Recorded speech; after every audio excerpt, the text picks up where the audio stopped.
جن کا رویہ، جن کا مزاج یہ ہوتا ہے کہ اتنا وہ ایک دوسرے کو آپس میں بھڑا نہ دے، مزہ ہی نہیں آتا۔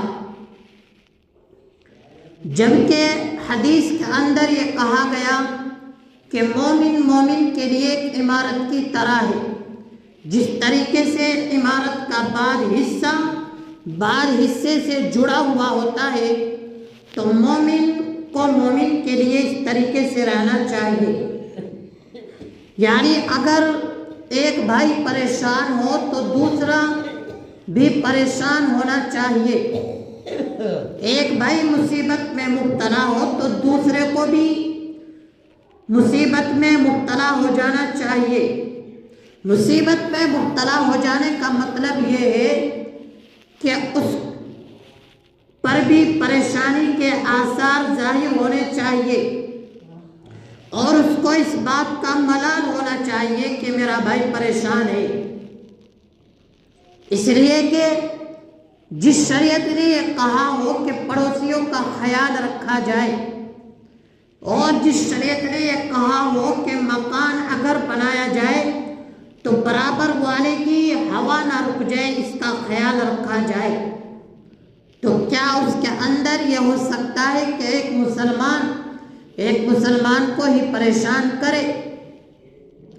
کیا یہ اجازت دی جا سکتی ہے کہ ایک مسلمان ایک بھائی کو ہی لڑا دے؟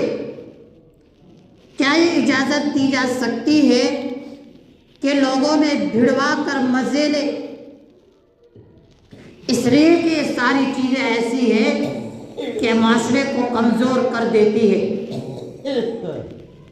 ایک پیڑ کہ جو اچھا خاصا لمبا ہوتا ہے اور ٹھیک اور درست ہوتا ہے، اس پر کوئی کیڑا وغیرہ نہ ہو، تو کیڑا وغیرہ جب اس پر نہیں ہوگا تو وہ پھل بھی دے گا اور سایہ بھی دے گا اور ہرا بھرا بھی رہے گا۔ لیکن جب ایک پیڑ کے اندر دیمک لگ جائے تو وہ دیمک آہستہ آہستہ اس کو بیکار کر دے گی اور اس حالت اور اس کنڈیشن میں پہنچا دے گی کہ وہ پیڑ ایک نہ ایک دن دھڑام سے گر پڑے گا۔ تو ہماری قوت اور طاقت جب ختم ہو جائے گی تو ہماری بھی مثال اس پیڑ کی طرح ہو جائے گی کہ ہماری کوئی طاقت نہیں رہے گی، نہ ہمارا کوئی رعب و دبدبا رہے گا۔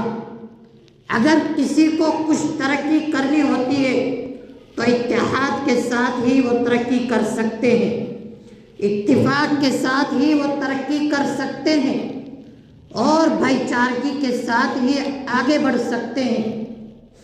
اور یہی نہیں کہ بھائی چارگی مسلمانوں ہی کے ساتھ ہو، بلکہ اگر ہمارے پڑوس میں دوسرے مذہب کے رہنے والے بھی ہیں تو ان سے بھی کوئی ایسی چیز نہ ہو کہ جس سے وہ پریشان ہو، جس سے ان کو لگے کہ میں پریشان ہوں۔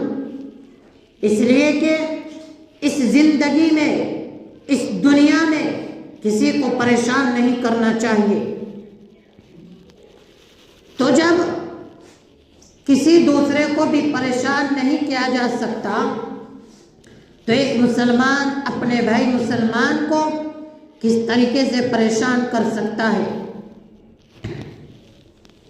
قرآن کریم میں یہی کہا گیا کہ تم اللہ تعالیٰ کی رسی کو مضبوطی سے تھام لو اور آپس میں انتشار پیدا مت کرو، گروہوں میں مت بٹو، ٹولیوں میں مت بٹو اور ایک دوسرے کو نہ لڑو، اس لیے کہ آپس میں بھڑوانا ایک دوسرے کو اچھی بات نہیں۔ قرآن کریم میں کہا گیا یا ایھا الذین آمنوا لا یسخر قوم من قوم عسى ان یکونوا خیرا منهم، کہ ایمان والو تم میں سے کوئی کسی کا مذاق نہ اڑائے، ہو سکتا ہے کہ جس کا مذاق اڑایا جا رہا ہے وہ تم سے بہتر ہو۔ اور یہ کہا گیا ہے آگے ولا نساء من نساء عسى ان یکن خیرا منہن، اور نہ کوئی عورت کسی دوسرے عورت کا مذاق اڑائے، ہو سکتا ہے کہ جس عورت کا مذاق اڑایا جا رہا ہے وہ ان عورتوں میں ان سے بھی بہتر ہو۔ تو آدمی کو یہ سوچ کر زندگی گزارنی چاہیے کہ اگر ہم کسی کا برا کریں گے تو اللہ تعالیٰ ہمارا بھی برا کرے گا۔ اگر ہم کسی کو بےجا پریشان کریں گے تو اللہ تعالیٰ ہمیں پریشان کرے گا۔ اگر ہم کسی کو ستائیں گے تو اللہ تعالیٰ ہمیں ستائے گا۔ کما تدین تدان، جیسا کرو گے ویسا پاؤ گے۔ یہ دنیا ہے، اس میں جو انسان جیسا بوتا ہے ایسا ہی کیا کاٹتا ہے۔ کبھی ایسا نہیں ہوتا کہ کسان نے اناج بویا ہو اور آم نکل کر آیا ہو۔ کبھی ایسا نہیں ہو سکتا کہ نیم کے پیڑ پر آم اگے ہو، اس لیے کہ نیم کے پیڑ پر آم نہیں آ سکتے۔ یہ دنیا ہے، اس دنیا میں ایک اچھا طریقے سے زندگی گزارنی ہوگی۔ اگر ہم کسی کو پریشان کریں گے تو پھر یہ دنیا ہمیں معاف نہیں کرے گی اور ہمیں بھی پریشان ہونا پڑے گا، اس لیے کہ یہ دنیا ایسی ہے کہ اس میں پیار و محبت، اتحاد و اتفاق، اخوت اور بھائی چارگی کے ساتھ یہ زندگی گزاری جا سکتی ہے، تبھی آگے بڑھا جا سکتا ہے۔ حاسد جو جلنے والا ہوتا ہے، جو جلنے والے لوگ ہوتے ہیں حاسدی، ان کی عادت یہ ہوتی ہے کہ وہ جل جل کر خود بھی ترقی نہیں کر پاتے، وہ جل جل کر اپنے آپ کو ختم کر لیتے ہیں۔ اس لیے ہمیں دنیا کے اندر نہ کسی سے بغض رکھنا ہے، نہ کسی سے حسد، نہ کسی سے کینہ، اور نہ کسی کو کسی سے لڑائی کروانی ہے، اور نہ کسی کو ابھارنا ہے، اور نہ کسی کو ایک دوسرے کے خلاف بھڑکانا ہے۔